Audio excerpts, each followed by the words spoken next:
안녕하세요. 뉴욕 하나님이 일하시는 교회 박영관 목사입니다. 오늘 함께 말씀 통해서 은혜 받기 원합니다. 오늘 말씀은 아모스 3장 1절로 12절의 말씀입니다. 이스라엘 자손들아, 여호와께서 너에게 대하여 이르시는 이 말씀을 들으라. 애굽 땅에서 인도하여 올리신 모든 족속에 대하여 이르시기를, 내가 땅의 모든 족속 가운데 너희만을 알았나니 그러므로 내가 너희 모든 죄악을 너에게 보응하리라 하셨나니, 두 사람이 뜻이 같지 않은데 어찌 동행하겠으며, 사자가 움킨 것이 없는데 어찌 수풀에서 부르짖겠으며, 젊은 사자가 잡은 것이 없는데 어찌 굴에서 소리를 내겠느냐. 덫을 땅에 놓지 않았는데 새가 어찌 거기 치이겠으며, 잡힌 것이 없는데 덫이 어찌 땅에서 튀겠느냐.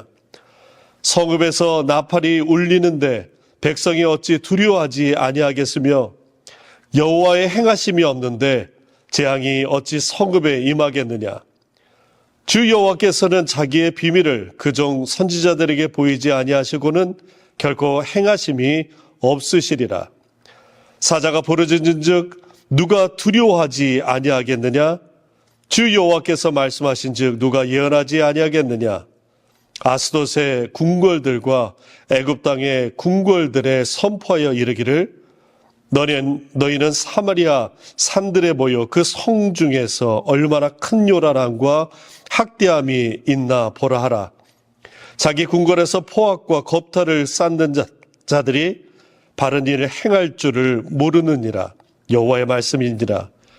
그러므로 주 여호와께서 이같이 말씀하시되, 이 땅 사면에 대적이 있어 내 힘을 쇠하게 하며 내 궁궐을 약탈하리라. 여호와께서 이같이 말씀하시되, 목자가 사자 입에서 양의 두 다리나 귀 조각을 건져낸과 같이 사마리아에서 침상 모서리에나 걸상에 방석에 앉은 이스라엘 자손도 건져냄을 입으리라. 하나님의 말씀입니다. 오늘 말씀을 읽다 보면은 우리나라 속담에 아니 땐 굴뚝이 연기나랴, 이런 말이 생각이 납니다. 죄에 있어서 인과관계가 있다라는 말이죠. 누군가 군부를 지피고 있는데 굴뚝에서 연기 난다라는 것입니다. 오늘 아모스 선지자는 이스라엘이 저지른 죄 때문에 하나님의 징계를 피할 수 없음을 예언하고 있습니다. 오늘 말씀에서 이 사마리아의 죄를 소상히 밝히고 있는데, 사마리아성 궁궐에서 잔인한 일들이 벌어진 것입니다. 심지어 적국이던 이집트와 블레셋 사람들까지 와서 이 광경을 목격하라는 것이에요. 포악과 겁탈의 결과가 11절에 나옵니다. 우리 같이 한번 읽습니다. 그러므로 주 여호와께서 이같이 말씀하시되, 이 땅 사면에 대적이 있어 내 힘을 쇠하게 하며 내 궁궐을 약탈하리라. 실제로 북이스라엘은 아수르에게 멸망당합니다. 오늘 말씀에서 지목하고 있는 대상은 이스라엘 자손들이에요. 1절에서 이스라엘 자손들을 가리켜 애굽 땅에서 인도하여 올라온 족속이라는 설명을 덧붙입니다. 우리는 흔히 이스라엘 백성들이 애굽에서 탈출해서 그냥 구원받았다라고 단순히 생각할 수 있습니다. 하지만 아모스가 이해하는 하나님의 구원은 좀 더 구체적입니다. 1절에 인도하여 올리신이라고 하는 이 히브리어 단어 알라는 주로 산이나 계단을 올라갈 때 사용하는 단어예요. 또한 하나님에게 제물을 바치는 것과 같이 무언가를 들어 올리는, 또는 신분이 상승해서 올라가는 의미를 갖고 있다고 합니다. 특별히 고대 이스라엘 문화에서 성전이 언덕 위에 있기 때문에 그 순례자들이 예배하러 올라가는 모습을 나타내게 됩니다. 인도하여 올리는 예배의 모습이며 예배의 핵심인 것이에요. 하나님에 대한 속죄와 헌신을 의미하고 있습니다.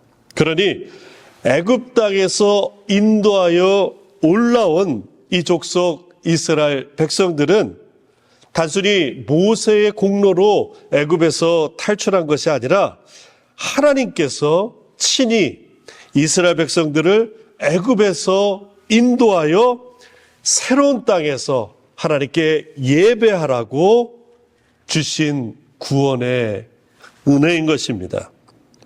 그렇기 때문에 애굽 땅에서 올라온 이스라엘 족속들의 첫 번째 모습은 구원받은 공동체입니다. 두 번째는 구원받은 공동체가 하나님께 예배하는 사람들인 것이죠. 다시 말해서 이스라엘 백성들의 정체성은 구원받은 구원의 사람들, 예배하는 예배의 사람들입니다. 그러나 이스라엘 백성들이 자신의 정체성을 망각했습니다. 자신들이 존재하는 이유를 망각한 채 하나님의 구원을 잊고 이방 우상에 빠져서 하나님께 더 이상 예배하지 않게 됩니다. 이것이 이스라엘 백성들의 죄인 것이죠. 2절에서 땅의 모든 족속 가운데 너희만 알았다. 이 말씀은 과장이 아닙니다. 하나님의 시야가 좁기 때문에 이스라엘 백성들만 본 것이 아니에요. 하나님 마음이 편협해서 그들만 편애한 것이 아닙니다. 이스라엘 백성들만이 하나님의 구원을 경험했기 때문에 그래요. 이스라엘 백성들만이 그 구원을 경험한 이스라엘 백성들이 하나님께 예배하는 사람들이기 때문에 그래요. 그러나 그들은 더 이상 이제 구원에 감격하지 않고 있어요. 더 이상 하나님께 예배하지 않습니다. 이것이 그들의 죄가 된 것이에요. 2절 하반절에 보면은 내가 너희 모든 죄악을 너에게 보응하리라. 이스라엘 백성이 하나님의 구원을 버렸고 잊었고 오히려 우상에게 자신의 예배를 드렸기 때문인 것입니다.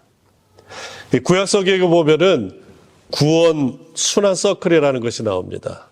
하나님께서 은혜를 베푸셨지만 이스라엘 백성들이 배반하고 죄악에 빠져 하나님이 다시 징계의 채찍을 주실 때 그들이 회개하고 하나님께서 다시 그 회개에 응답하셔 구원하신다라는, 용서하신다라는 모습입니다.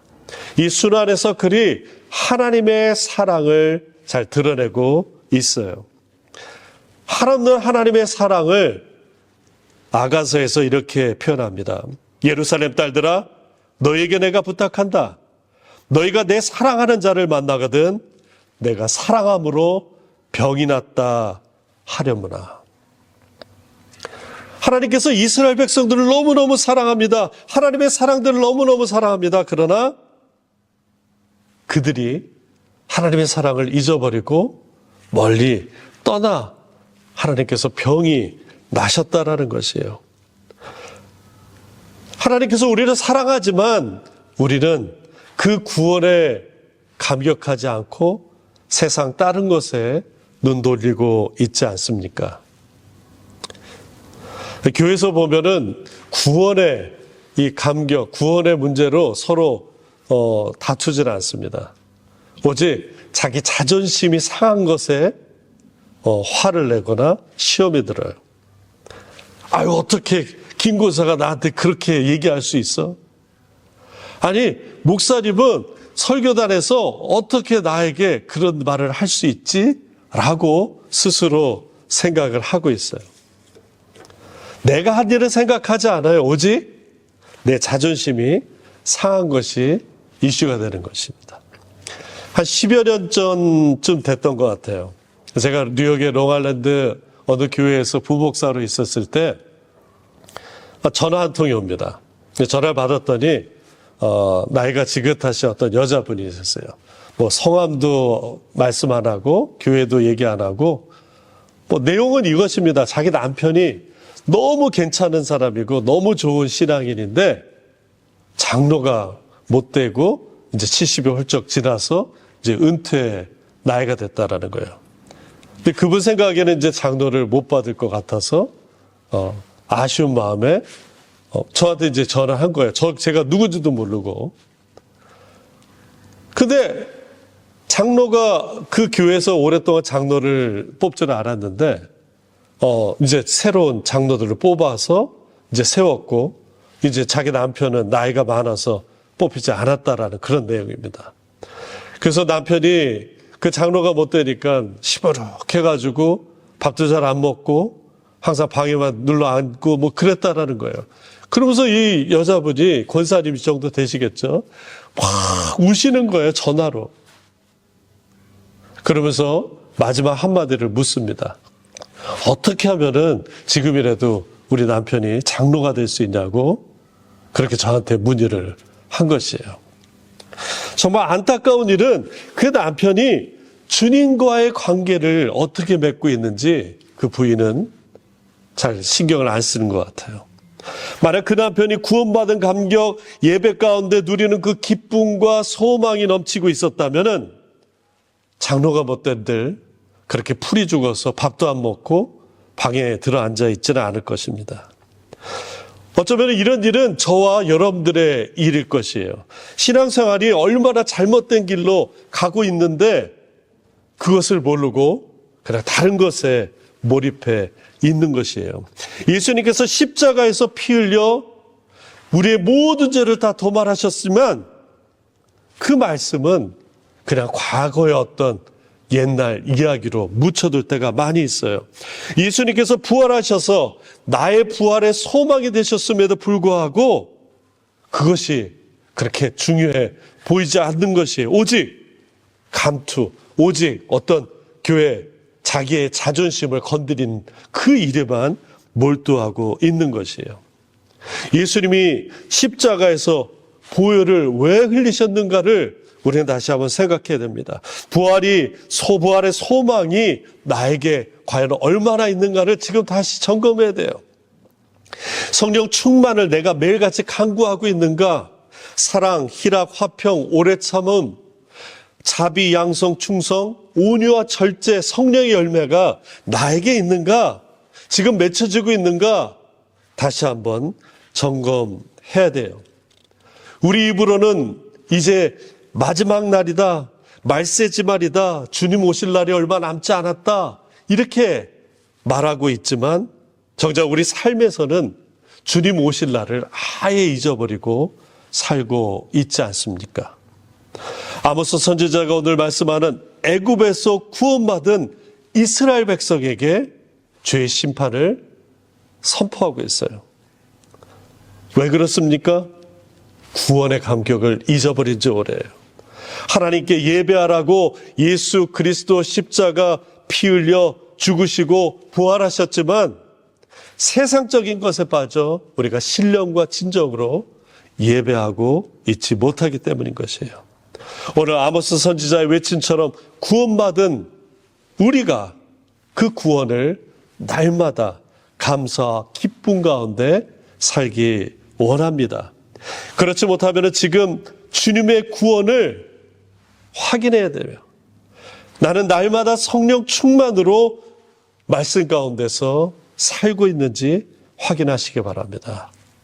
날마다 구원의 감격에 감사와 기쁨 드리는 주님의 제자, 날마다 성령 충만하여 예배 가운데 하나님께 영광 돌리고 우리 삶 가운데 그 말씀 붙잡고 살아가는 저와 여러분 되시길 예수님의 이름으로 축원합니다. 기도하시겠습니다. 하나님, 십자가에서 우리 죄 사하신 구원의 감사와 감격이 날마다 넘쳐나게 하옵소서.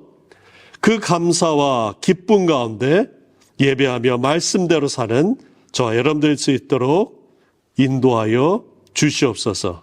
감사하며 예수님의 이름으로 기도드립니다. 아멘. 항상 구원의 감격, 성령 충만한 예배 되시길 주님의 이름으로 축원합니다.